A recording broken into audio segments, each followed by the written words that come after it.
अस्सलाम वालेकुम friends, welcome back to my fashion world. तो फ्रेंड्स, आज मैं आप लोगों के लिए लेके आई हूँ डिज़ाइनर और ब्रांडेड सूटों पे बनाए जाने वाले चौक दामन के डिज़ाइन, स्लीव्स के, नेकलाइन के, ट्राउज़र्स के और ओवरऑल जो है वो ड्रेसेस की डिज़ाइनिंग आइडियाज़ जो है मैं आज आप लोगों के लिए लेके आई हूँ।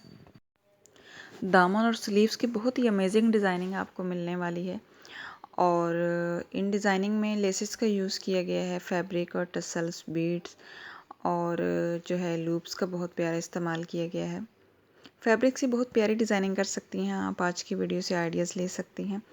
इसके अलावा आजकल बहुत ही ज़बरदस्त सी लेसेस अवेलेबल हैं, आप जो है उनसे बहुत ईजीली डिज़ाइनिंग कर सकती हैं। तो गाइज़, वीडियो अच्छी लगे तो प्लीज़ वीडियो को लाइक ज़रूर करें और चैनल को सब्सक्राइब नहीं किया तो प्लीज़ चैनल को भी ज़रूर सब्सक्राइब करें बेल के साथ। मिलते हैं नेक्स्ट वीडियो में, तब तक के लिए अपना बहुत सारा ख्याल रखिएगा। अल्लाह हाफिज़।